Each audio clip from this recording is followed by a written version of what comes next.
Well, folks, we are almost 100 days into the second Trump presidency, and we will give you our review where the polling stands and everything else. First, it is our first ever 100-hour Daily Wire Plus flash sale. The best deal of the season on your annual membership is live right now. The work isn't over. The real fight starts now. The Daily Wire is on the front lines. This is where the truth lives. It's where the mission begins. Join millions who believe our best days are ahead. Go to dailywire.com. Use code DW100 to join the fight. Also, America's fastest growing news podcast, Morning Wire, is now available on video. If you want the news in just 15 minutes a day, make sure to watch on DW Plus, YouTube, and Spotify, or listen wherever you get your podcast. Okay, so Tuesday marks 100 days of President Trump's second term.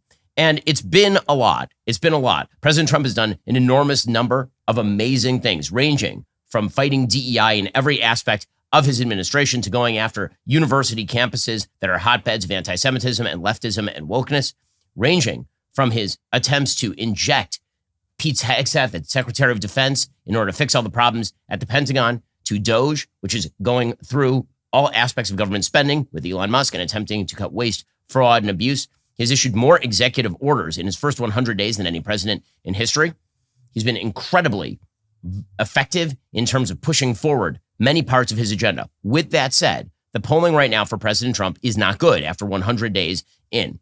And that is a reflection of sentiment specifically regarding the economy. So if you look at President Trump's brand new poll numbers, there are a bevy of polls and they are all telling the same story 100 days in. According to a brand new Washington Post ABC News Ipsos poll, President Trump's approval rating is down from February. It was 45% in February. It's down all the way to 39% today, which is very, very low. And again, that is all before the main effects of the tariff war that he has declared on the world, also on China, kicks in. That is lower than any other president at this point on record in his first term, or in his second term, actually. President Trump historically has not polled particularly well. If you look at his first term, 100-day point, also fairly low. President Trump has always had a very high floor and a very low ceiling in terms of his polling data, meaning that his floor is usually 38, 39%. He rarely goes below that. At the same time, he rarely gets above 45, 46% in the opinion polls. With that said, he has dropped fairly significantly in these opinion polls, in many of them, and it's not just one. This is particularly rooted in the economy. Now, again, when it comes to the Democrats, the good news for President Trump is he's blessed by his enemies. His enemies are awful, and the American people hate the people that President Trump faces down even more than they dislike President Trump. So, for example, the same poll showing President Trump at a 39% approval rating shows that 7 in 10 Americans say the Democratic Party is out of touch. 6 in 10 say that about Trump. Nearly 7 in 10 say that about the Democratic Party.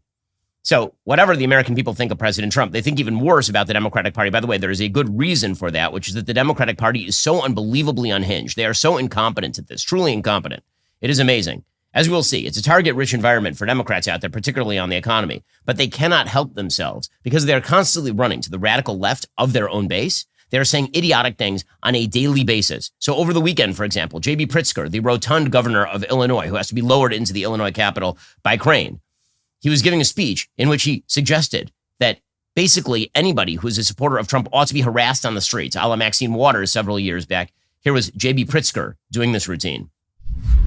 Never before in my life have I called for mass protests, for mobilization, for disruption, but I am now. These Republicans cannot know a moment of peace. They have to understand that we will fight their cruelty with every megaphone and microphone that we have. We must castigate them on the soapbox and then punish them at the ballot box. So Democrats are unhinged. So instead of them just sitting there and saying, listen, President Trump isn't doing the job Americans want him to do, which would be the smart way to actually approach this, they've decided instead that they're just going to go psychotic. Hakeem Jeffries, the House Minority Leader, would-be House Speaker, yesterday, he was in the middle of a protest, and he started quoting Ulysses S. Grant during the Civil War, suggesting that America could break down between patriots and traitors. Presumably the traitors would be Republicans. Reminds me of a letter that Ulysses Grant was said to have sent at the start of the Civil War. Of course, the great general who subsequently became president. And at that moment of great turmoil in the country literally tearing itself apart, Grant wrote that whatever my prior political positions have been, my prior opinions have been, up until this point, I have but only one objective now. And Grant then said, we have a government and laws and a flag, and they must all be sustained. That's it. Government, laws, and a flag, and they must all be sustained. And then he said something even deeper than that, because at that time in American history, there were multiple parties. We're in a two-party system right now, but there were multiple parties. And what Grant said is, there are but two parties in America right now, patriots and traitors. Okay, so this is just psychotic, okay? Because now he's not even arguing about the violation of law supposedly by the Trump administration. He's not arguing about emoluments. He's arguing here about the budget. He's suggesting if you're on the wrong side of the budget negotiation, then you are a traitor. So again, President Trump is blessed in his opposition, absolutely blessed. He brings out the absolute worst in all of his enemies. John Ossoff, the soon-to-be ex-senator from Georgia, is the current senator from Georgia. He's going to lose his next election. He's trying to rile up the Democratic base too.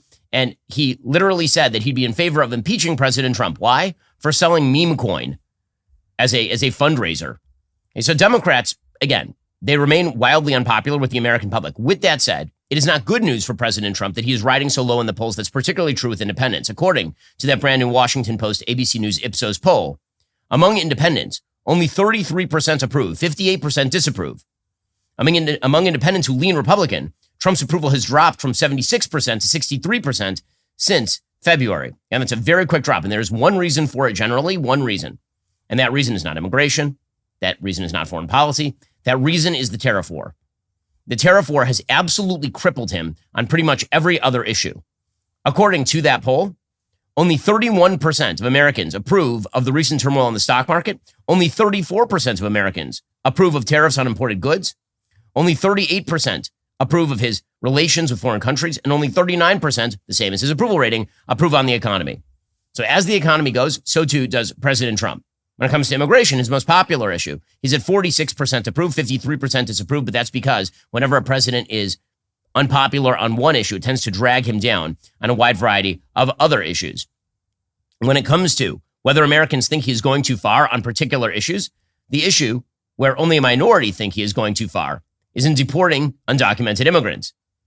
Right? 50% say that he's either handling it right or not going far enough. So again, on immigration, which is his signal issue, that is his key issue since 2015, President Trump is succeeding. But when it comes to the economy and expanding the power of the presidency, 64% of Americans say that he is going too far, for example. And immigration remains his most popular issue.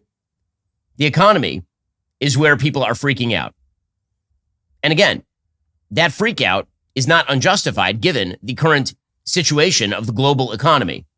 And it's not just that particular poll. Again, we are 100 days in, and so we are doing a sort of retrospective on where the administration stands. And as I've been saying, if you're hoping for President Trump's success, as I'm a voter of President Trump, I'm a supporter of President Trump's, gave money to his campaign, fundraised for him, campaigned with him. Now, President Trump needs to succeed on the economy, because if he does not succeed on the economy, everything else goes down in flames. According to a new national poll by CBS News, President Trump's approval rating is down from 53% in February to 45%. Very significant decline. On immigration, President Trump is only underwater by a couple of points. That's not because people changed their minds on immigration. It's because of everything else. Look at these numbers on the economy. He went from +2 on the economy in February to -16 on the economy.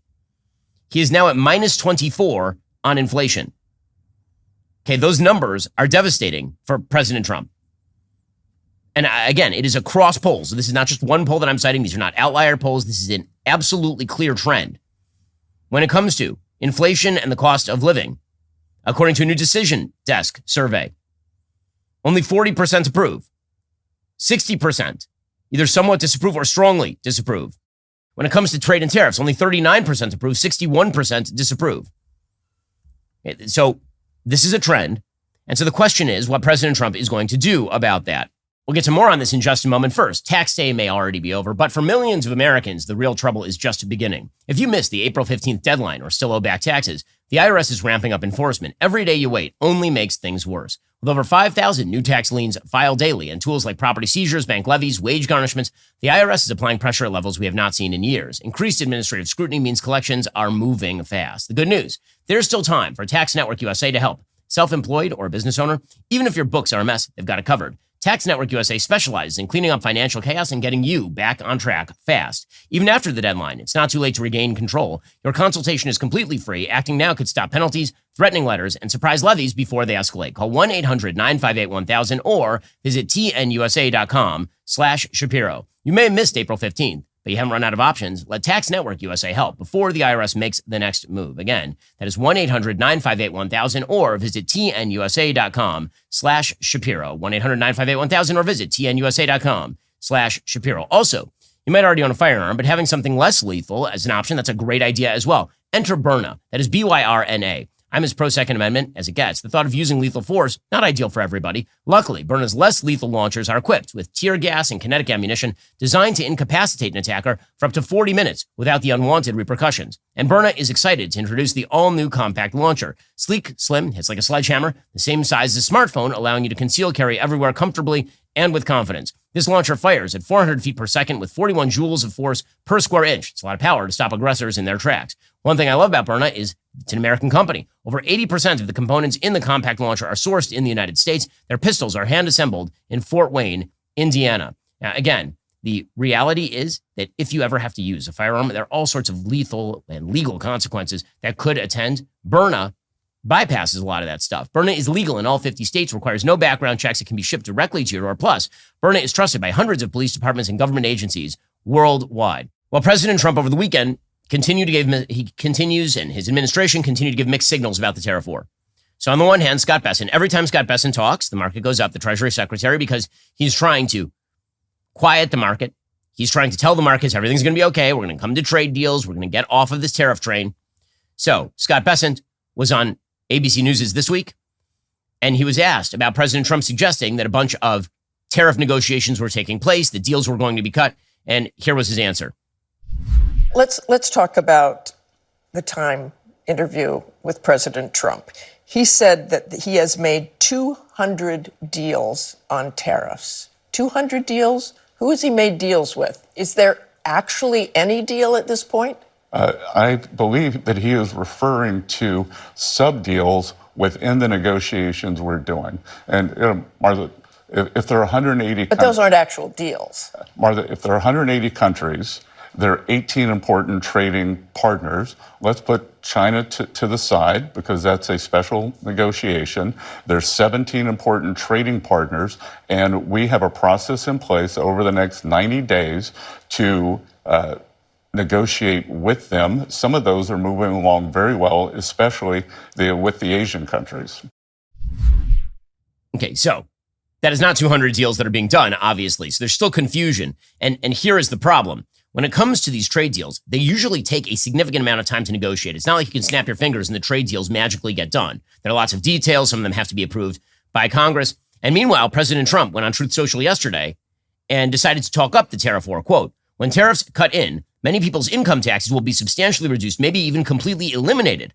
Focus will be on people making less than $200,000 a year. Also, massive number of jobs are already being created with new plants and factories currently being built or planned. It will be a bonanza for America. The External Revenue Service is happening.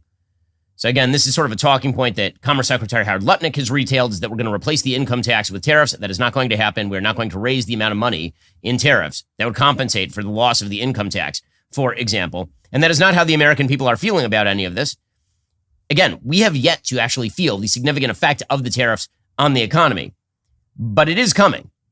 I'm talking to people who are in the wholesale and retail space, and they are freaking out about the tariffs.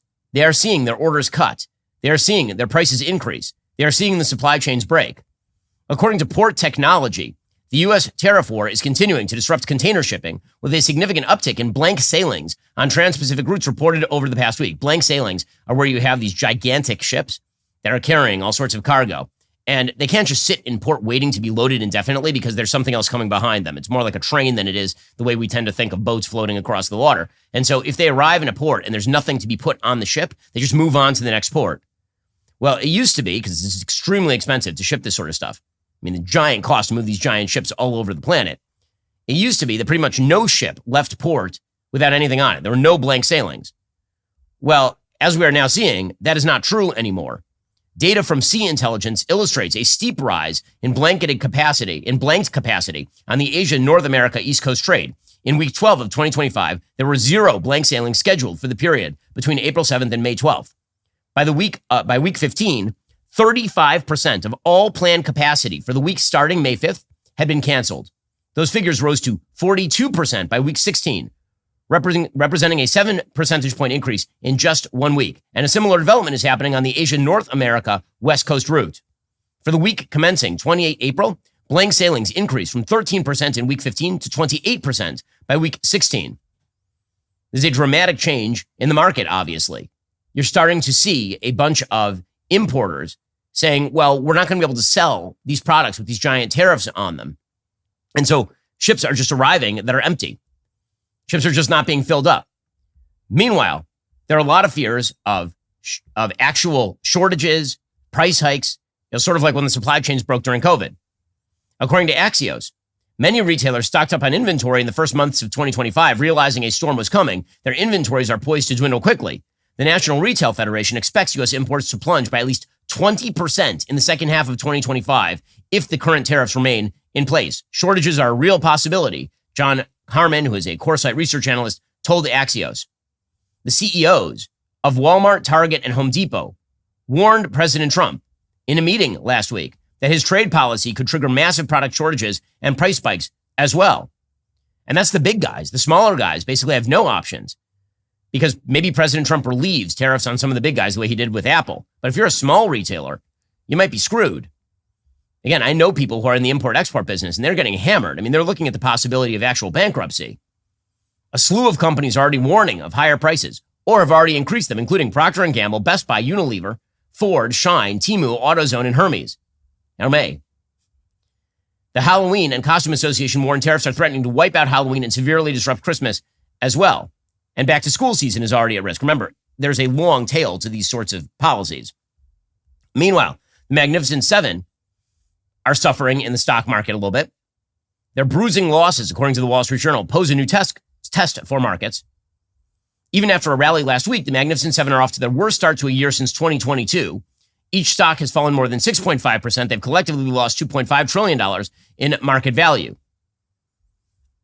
Meanwhile, China is upping its own game.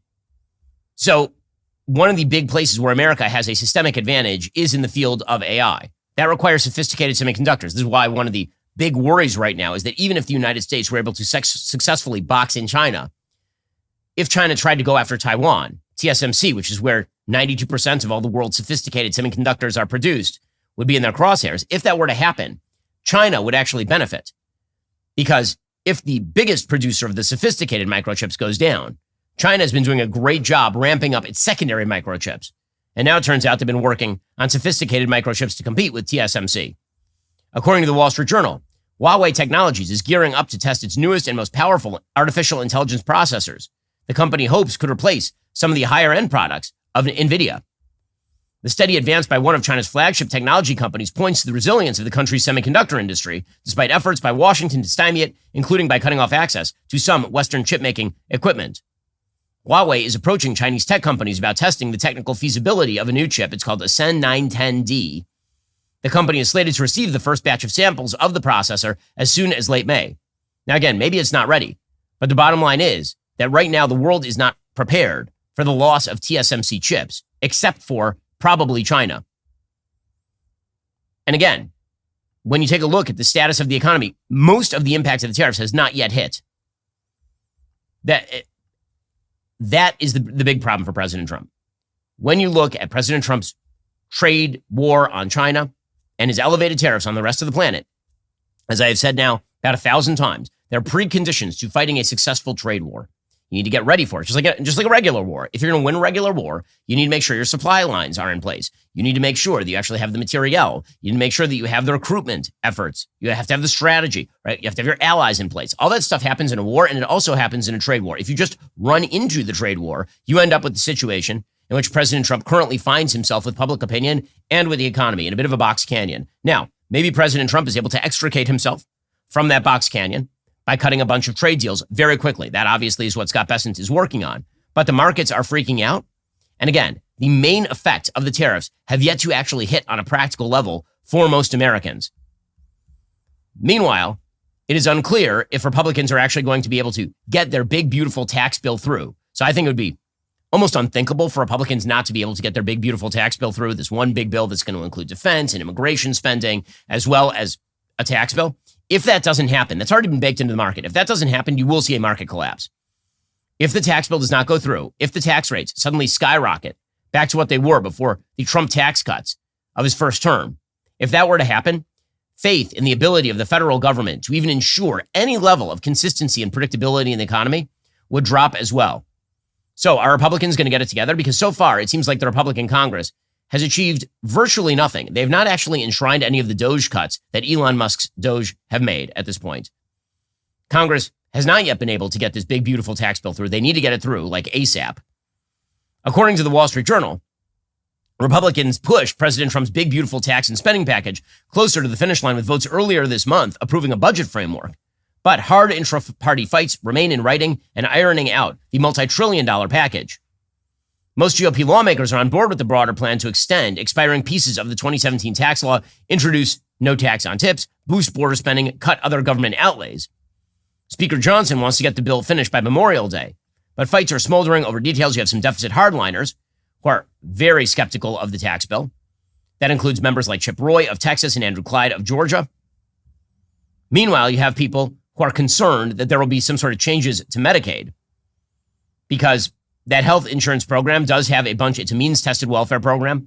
There are a bunch of people on it who probably don't necessarily need to be on it, but there are a lot of Republicans in purple districts who are afraid that any Medicaid cuts whatsoever means their seat goes away. Such members, according to the Journal, include Representatives David Valadao of California, Rob Bresnahan of Pennsylvania. Those are both in battleground districts. And again, you have a bunch of senators also who are in sort of purplish states. Susan Collins, who's in a blue state in Maine, Murkowski, who's been in a red state, Alaska, but is a very moderate senator, and Hawley in Missouri, have all opposed deep cuts. We'll get to more on this in a moment. First, I need to make sure that I maintain my health. I hit the gym, I spend time with the family, but here is the thing. Eating vegetables, bad. When I was younger, I used to think I could just power through on the willpower and the caffeine. I learned pretty quickly that peak performance actually requires good nutrition. And again, those veggies are my enemy. That's why I'm so thankful to have Balance of Nature, which fits right into even the busiest of days. Imagine trying to eat 31 different fruits and veggies every single day. That sounds miserable, time-consuming. With Balance of Nature fruits and veggies, there's never been a more convenient dietary supplement to ensure you get a wide variety of fruits and veggies daily. Balance of Nature takes fruits and veggies, they freeze-dry them, they turn them into a powder, and then they put them into a capsule. You take your fruit and veggie capsules every day, and then your body knows precisely what to do with them. It's kosher, so I can pop it right into the protein smoothie, and that keeps the gun show going strong. Go to balanceofnature.com, use promo code Shapiro for 35% off your first order as a preferred customer. Plus, get a free bottle of fiber and spice. That's balanceofnature.com, promo code Shapiro. Again, balanceofnature.com. Use promo code Shapiro for 35% off your first order as a preferred customer. Plus, get that free bottle of fiber and spice. Keep yourself healthy the easy way. Balanceofnature.com, promo code Shapiro. It's balanceofnature.com, promo code Shapiro. Also, you ever wonder what gives elite athletes, business moguls, high performers their edge? Many are turning to Armra Colostrum. This remarkable superfood is nature's original whole food supplement. It contains over 400 bioactive nutrients that work at the cellular level.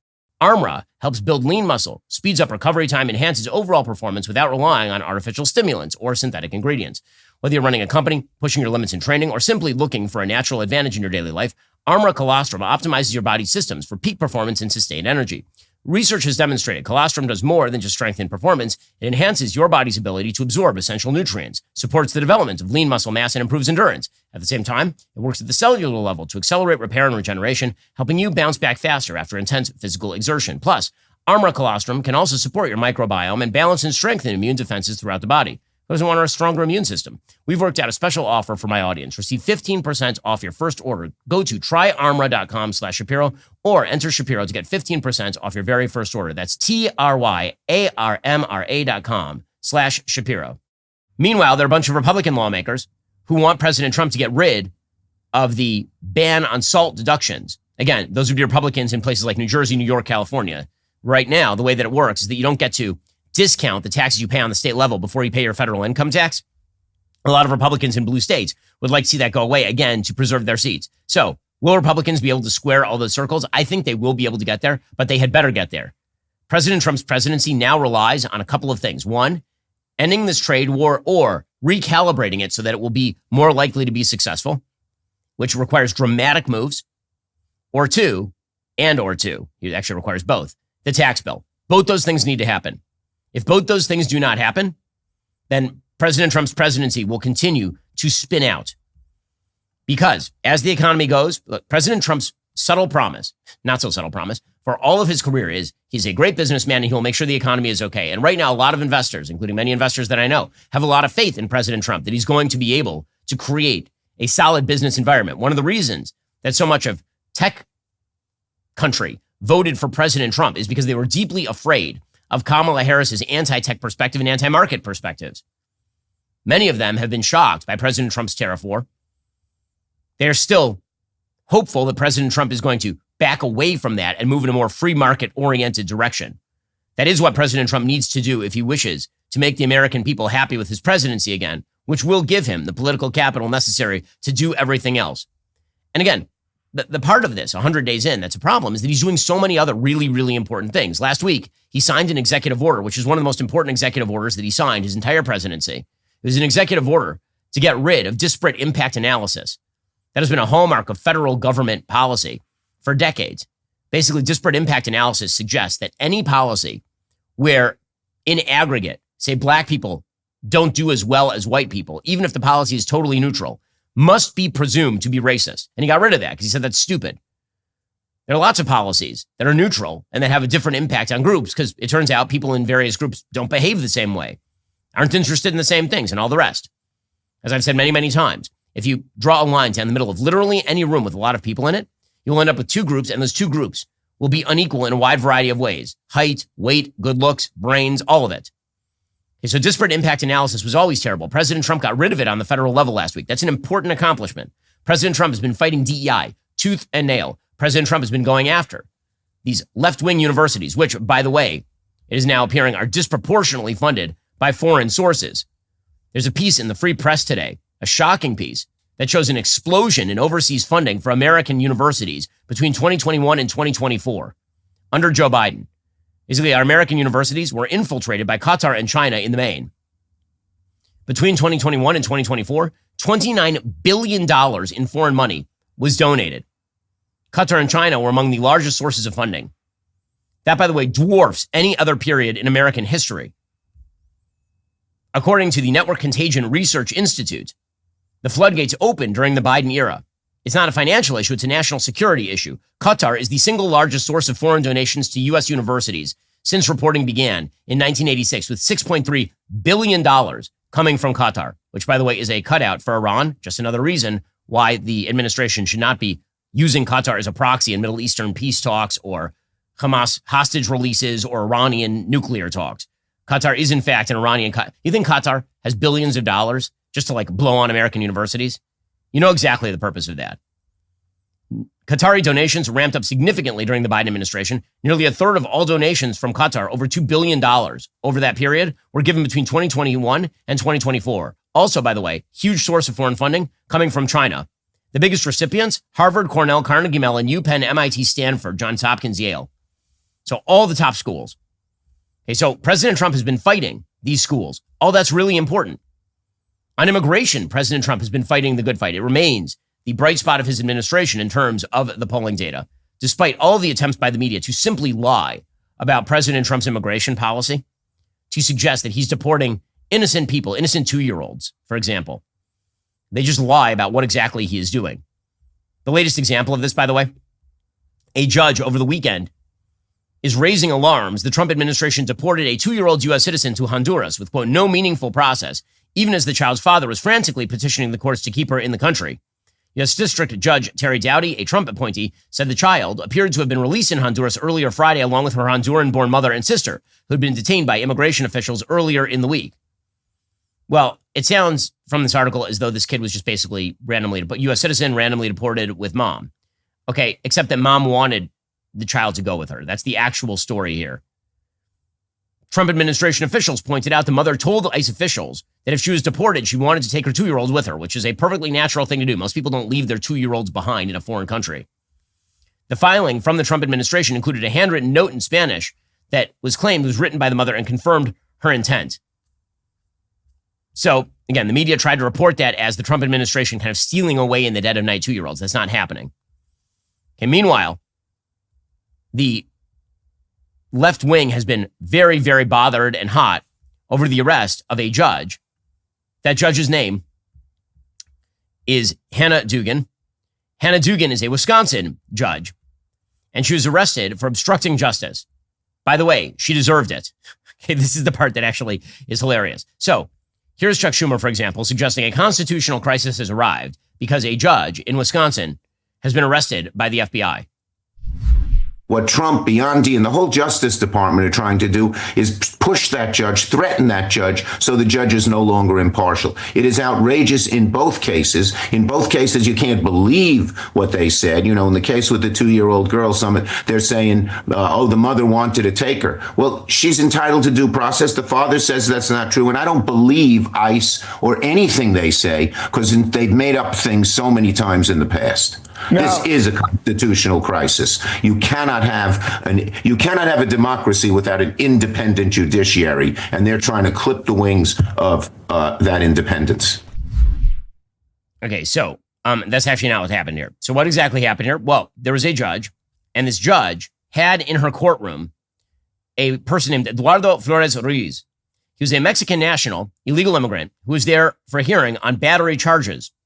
Before the hearing, a lawyer told Judge Dugan that ICE agents were waiting outside the courtroom in the public area, and they were going to arrest this guy and deport him. So Judge Dugan spoke with the federal agents and said they needed a judicial warrant and to speak with the chief judge of Milwaukee County. So they did. One of the officers went to the chief judge, who told the officer there was a policy in the works about where in the courthouse ICE agents could actually arrest people. Ashley told the agent hallways were areas where an arrest could be made. So this illegal immigrant, who has a rap sheet as long as your arm, was going to be deported as soon as he stepped out of the courtroom into the hallway. So the judge took this person, who was in fact an allegedly violent criminal, right, was there for an assault charge, and said, wait, come with me, and ushered this person through a door leading to a non-public area of the courthouse. Agents then saw Mr. Flores Ruiz and his lawyer, this is the New York Times, again, this is not like some right-wing publication, and his lawyer in a public hallway. One agent entered an elevator with them and watched them leave the building, but did not immediately make the arrest, the complaint said. Other agents then arrested him on the street after a foot chase. A week later, FBI agents came and arrested Judge Dugan at the courthouse, and she was charged with obstructing immigration officers and concealing someone to prevent an arrest, which, by the way, is the correct charge. Under 18 U.S. Code, Section 1505, it literally says, whoever impedes or endeavors to influence, obstruct, or impede the due and proper administration of the law under which any pending proceeding is being had before any department or agency of the United States, or the due and proper exercise of the power of inquiry under which any inquiry or investigation is being had by either house, shall be fined under this title, imprisoned not more than 5 years, or if the offense involves international or domestic terrorism, imprisoned not more than 8 years or both. So she tried to help an illegal immigrant escape from the Trump ICE department by taking him through a secret entrance, and they arrested her, as they should. Even Andrew McCabe, you'll remember Andrew McCabe from Russiagate. Andrew McCabe, who is no right-wing fan of Trump, even he admits this is a solid case against the judge. I think it's fairly strong, Victor. As I said, there's a number of witnesses here who perceive these events in real time. They've reported what they saw to the agent who's put that into the complaint. There's a bunch of law enforcement officers who were there, who listened to the things she said, who will testify about how she reacted negatively to the discovery that there was law enforcement outside of her courtroom. So there's a lot of circumstantial evidence there. Okay, so, again, even the left is sort of admitting that this person ought to be arrested, but according to the left, it's also a constitutional crisis. The New York Times' David Brooks, a man so ridiculous, he once suggested that Barack Obama would be an excellent president because he had a nice crease in his pants. I'm not even kidding. That's a real thing he did. Here's David Brooks suggesting it's time for civil disobedience. Let's say she did escort this guy out the door. If federal enforcement agencies come to your courtroom and you help a guy escape, That is two things. One, it strikes me as maybe something illegal, but it also strikes me as something heroic. And in times of trouble, then people are sometimes called to do civil disobedience. And in my view, when people do civil disobedience, they have to pay the price. That's part of the heroism of it, frankly. And so you can both think that she shouldn't have legally done this, and that morally protecting somebody against, or maybe not even in this case, but in other cases, frankly, a predatory enforcement agency. Sometimes civil disobedience is necessary. Okay, again, if they think this is heroic, then good luck for them in the polls. Again, if the American people are focusing on immigration, President Trump is popular. It's the economy that is sinking him right now. President Trump put out a truth over the weekend saying, quote, "We need courageous justice in our country. If the courts don't allow what we've been allowed to do for 250 years, America can no longer be the same. Crooked Joe Biden will have destroyed our country with his open border madness and allowing criminals of every type to enter with no attribution. Murderers, drug dealers, gang members, even the mentally insane will make their home in our country, wreaking havoc like we've never seen before. It's not possible to have trials for millions and millions of people. We know who the criminals are. We must get them out of the United States and fast." Again, that is a popular position with the American public. He is doing important things along these lines, which is why he needs to fix the economic turmoil ASAP so we can get back to business. Meanwhile, President Trump does look like he is shifting on the war in Ukraine, as he should. Okay, the fact of the matter is that the Russian government has shown little desire, predilection, interest in an actual end to this war. Over the weekend, more drone attacks across Ukraine, 4 dead in those drone attacks. That's after President Trump actually asked Putin to stop multiple times, right? He literally last week said, "Vladimir, stop," after a gigantic drone and missile assault on Kyiv, among other areas of the country.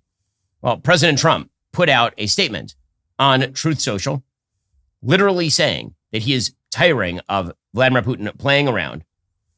He said, with all of that being said, he has a long thing about how it was Biden's fault that the war happened, which is true. But then he says, with all of that being said, there was no reason for Putin to be shooting missiles into civilian areas, cities, and towns over the last few days. It makes me think maybe he doesn't want to stop the war. He's just tapping me along and has to be dealt with differently through banking or secondary sanctions. Too many people are dying. Well, I mean, there's a third way that he could be helped along, and that would be increasing the amount of military aid to Ukraine to put actual military heft behind any sort of secondary sanctions. Russia economically has escaped many of these sanctions by selling oil to the Indians or the Chinese. They've created their own sort of shadow banking system. So the sanctions have been effective in some ways, but they have not been completely effective for sure. And if Ukraine does not succeed on the military front, the rest of it becomes sort of a moot point. Over the weekend, President Trump did meet with Vladimir Zelensky. This happened at the funeral of the Pope. Pretty iconic photo that happened at the funeral of the Pope in which President Trump was sitting tete-a-tete with Vladimir Zelensky in St. Peter's. Apparently, the French President Emmanuel Macron wanted to sit with them, and Trump was like, no, not happening. And so Macron's chair ended up being taken away. So President Trump had this long conversation with Zelensky. The cameras and microphones were far away, but they're obviously talking mano a mano. President Trump is suggested that does suggest some sort of warming to the idea, the reality that Russia is the problem here because Russia is the problem here. The New York Times has a piece today saying President Trump's standing among Ukrainians is practically on life support, but many cheered one statement he made on Saturday after meeting with Zelensky. That would be the statement that I just read. The day's events were a victory of sorts for Zelensky and Ukraine at a critical junction in the war, which began with Russia's full-scale invasion in February 2022. The United States has been pushing Ukraine to accept a peace plan that seems in part a gift to Moscow. But now Ukrainians see a small glimmer of hope that Mr. Trump will not try to force Ukraine into a lopsided peace plan. Now, again, the United States can't actually force Ukraine into a lopsided peace plan. We can't, nor should we, because Ukraine simply cannot give up all that territory and have no security guarantees and vow never to join NATO and not have any European troops on its soil to provide a trigger force or anything like that. It can't do those things. It just will refuse because that's essentially guaranteeing that in 2 years, Russia invades again and takes the rest of the country. However, it is very good that President Trump is seeing reality when it comes to the Russians. He should. According to Vladimir Dubovik, the director of the Center for International Studies at Odessa Mekhanov National University, Trump's team has had too much exposure to the Kremlin and its talking points lately, so for Kyiv to be able to present their perspective directly to Trump was useful. And I think that that is right. Marco Rubio, the Secretary of State, he mentioned over the weekend that there are options for those held responsible for not actually wanting peace. We should all be happy that we have a president of the United States and Donald J. Trump who wants to end and prevent wars. And that's what we're trying to do here. And so ultimately, look, if it doesn't happen, it doesn't come to fruition, then as a nation state, there are options that we have for those who we hold responsible for not wanting the peace. But we'd prefer not to get to that stage yet because we think it closes the door to diplomacy. Okay, so, again, I think that is the proper perspective. But the person who obviously doesn't want peace here is Vladimir Putin. Speaking of which, according to the Wall Street Journal, the Russians have been increasing their military presence not just with regard to Ukraine, but also along the entire NATO border. Quote, some 100 miles east of its border with Finland, in the Russian city of Petrovodsk, military engineers are expanding army bases where the Kremlin plans to create a new army headquarters to oversee tens of thousands of troops over the next several years. Those soldiers, many now serving on the front lines of Ukraine, are intended to be the backbone of a Russian military preparing to face off with NATO. According to Western military and intelligence officials, the Kremlin is expanding military recruitment, bolstering weapons production, upgrading railroad lines in border areas. And again, this is part of the broader Eurasian vision that Russia has, what it would like to be. Russia sees itself as the center of the universe. We discussed this on Friday on the show when we were going through the philosophy of Alexander Dugin, who's widely perceived to be Putin's brain. But it's also been repeated by people like the foreign minister, Sergei Lavrov. It is just a generalized Russian perception that Russia needs to be an empire, that empire is eventually meant to span all the way from China in the east, all the way to the Atlantic in its west. That means finding or creating friendly regimes not only in Eastern Europe, but eventually in Western Europe as well. Now, not all of that's going to be done through military conquest. But if you're Estonia, Latvia, Lithuania, you're the Baltic states, if you're Finland, and you're looking across the border at a giant Russian military, and you have a NATO that seems bizarrely unwilling to face up to the problem, if that is the issue, then maybe you see Putin try to break NATO directly by invading a small country and then making the argument, well, do you really want to die for Moldova? Do you really want to die for Latvia or Lithuania? Right? You could easily see that case being made and forced by Putin. Or you could see Putin do with these various states what China has been trying to do with Taiwan, which is through threat of military force and the possibility that no help is coming, try to convince people in those areas to vote for governments that are more Russia-friendly. Create a Russian proxy state, the way that Russia has created Russian proxy states in places like Kazakhstan or in Belarus. Right? These are all areas that Russia has really flexed its muscles and has come up with administrations that are extremely friendly to the Russians. Russia is, again, a country that has its own actual driving force. One of the great fallacies of isolationist foreign policy is this idea that everyone is just reacting to what America does in the world. That is not true. Not everybody thinks the same way. Not everybody's an American or a Britisher. It turns out that the Russians have their own perspective on the world, and it's quite aggressive. The Chinese have their own perspective on the world. It's quite aggressive. The Iranians have their own perspective on the world, and it is quite aggressive. Speaking of which, over the weekend, a massive explosion in Iran at a port. It killed at least 40 people. What blew up were clearly munitions. I mean, you can see it from the video. There was a fire at the port of Bandar Abbas. It killed at least 40 people. You can see from the fire, it is not burning in sort of a normal color. It's clearly burning chemicals. Those chemicals are supposedly used to make missile propellant. The death toll has now spiked sharply. At least 1,000 others are reported injured, according to the Associated Press, citing Iranian state TV. 190 are still in the hospital. There was a surveillance video that was distributed by Fars news agency, which is Iranian, showing a small fire that begins among the containers. And you can see workers moving away from the scene, and then gigantic explosion that probably killed some of the workers. This is an area where Iran typically ships munitions to places like Lebanon for the help of Hezbollah. So there's speculation as to whether this was an attack by the Israelis. There's been speculation that maybe it was just them failing because they've actually had that problem before. You remember there's a giant explosion at the port outside of Beirut just a couple of years ago in Lebanon, enormous explosion. And it turns out that might have just been by accident. The Iranians are not particularly good at handling their munitions. This we know. According to Andrea Sella, professor of chemistry at University College London, this bears the hallmarks of an ammonium nitrate explosion. Ammonium nitrate is a commodity chemical widely used as fertilizer and as an industrial explosive, but poor storage can significantly raise the risk of an explosion in the event of a fire. So, again, the Iranians, the idea that they are coming to the peace table, that they are ready to make peace, that is a complete fantasy. Meanwhile, things are heating up between India and Pakistan. According to the New York Times, India seems to be building a case for striking Pakistan. There was a terrorist attack in Kashmir last week. Kashmir is a border area between India and Pakistan that is controlled, at least titularly, by the Iranians. It's heavily Muslim.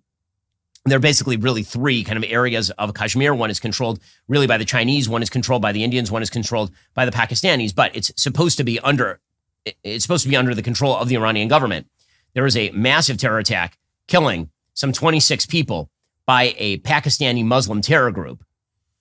Narendra Modi, who is the leader, the prime minister of India, has made the case that there's going to need to be military action against Pakistan for it. According to the New York Times, according to 4 diplomatic officials aware of discussions, New Delhi appears to be building a case for military action against its neighbor and archenemy. Modi said in a speech on Thursday that he was going to deal out severe punishment and the raising of terrorist safe havens. Already, there are security forces between India and Pakistan who are firing at each other. 2 of the past 3 nights, actually. In Kashmir, Indian forces are also doing a clampdown right now. And India is declaring its intention to disrupt the flow of water to Pakistan. They have an irrigation system that depends largely on the Indians. Pakistan, in the meantime, is saying that it will suspend participation in bilateral treaties as well. Now remember, both of these countries have nuclear weapons, so things could get very hot very quickly between India and Pakistan. Obviously, India is a democratic ally of the United States. Pakistan is effectively an Islamic dictatorship. So, in terms of rooting interest, the West should be rooting for India in this particular conflict. In terms of the actual dangers of the conflict heating up, obviously those are quite real. Meanwhile, speaking of sort of pseudo-democracies that aren't actually democracies, Turkey is heating up its own ambitions. According to the editorial board of the New York Times, Erdogan continues to gain control over his country. Erdogan, of course, has total control over the military at this point. When he was first elected, Recep Tayyip Erdogan is going all the way back to the beginning of the century. He's now been 22 years in power, Erdogan. When he was first elected, he was elected as a sort of pseudo-moderate, actually. And then he turned into an Islamic radical. And he has basically reoriented his entire country toward Iran, toward Russia, toward a wide variety of terror states in the region. Turkey kind of famously has taken over Syria now. Well, Erdogan, he has moved away from the EU, even though there's a large trading relationship between Turkey and the EU, and Turkey is a NATO member, which is absolutely insane because Turkey supports terror regimes, including Hamas.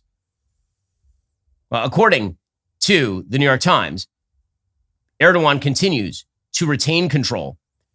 The Turkish people are not necessarily in love with Erdogan at this point. By whatever polling data is available, his chief rival apparently is a person named Ekrem İmamoğlu. And now Erdogan has detained him. He's now arresting him. İmamoğlu is more likely to form relationships with the West. Meanwhile, Erdogan is going more and more radical.